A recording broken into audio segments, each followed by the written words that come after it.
Il en existe, je crois, deux derniers qui sont les amendements 13 et 15 et 14. Donc il en restait bien deux alors. Oui, c'est ça. Ils seront défendus par M. Sulzer.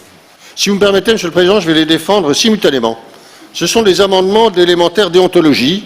D'ailleurs, je commencerai par l'amendement numéro 14, mais l'amendement numéro 13 relève du même état d'esprit. Il s'agit pour notre Assemblée, une Assemblée citoyenne, de lutter contre les paradis fiscaux. Et par conséquent, nous vous proposons, dans l'amendement numéro 14, de renouveler une délibération qui avait été votée à l'unanimité de l'Assemblée précédente, et Dieu sait si l'éventail politique y était vaste.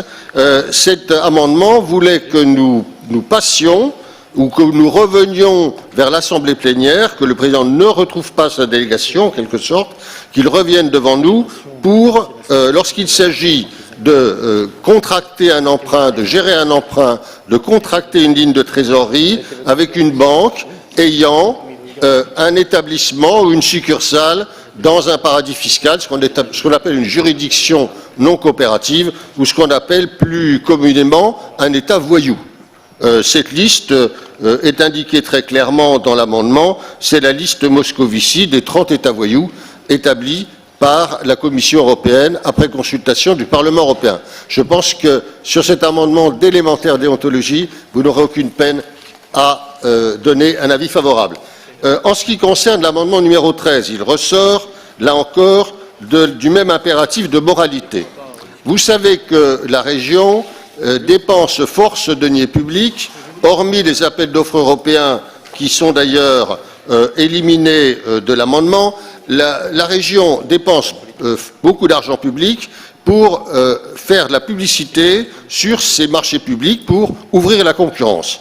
Or, nous souhaitons là encore moraliser cette concurrence, faire en quelque sorte un amendement de priorité nationale ou au moins de moralisation en éliminant ou en vous amenant à revenir en plénière lorsque vous envisagez de contracter ou de conclure un marché à bon de commande avec, là encore, un groupe dont le siège serait à l'étranger et dont ce siège serait situé dans un paradis fiscal, c'est-à-dire ce que nous appelons, nous, plus clairement, un État voyou. Là, nous ne mentionnons pas ce paradis fiscal, mais il s'agit bien évidemment d'un État du Benelux dont le Premier ministre, voyou lui aussi, signait les rescrits fiscaux comme des indulgences. Donc, là encore, la déontologie nous commanderait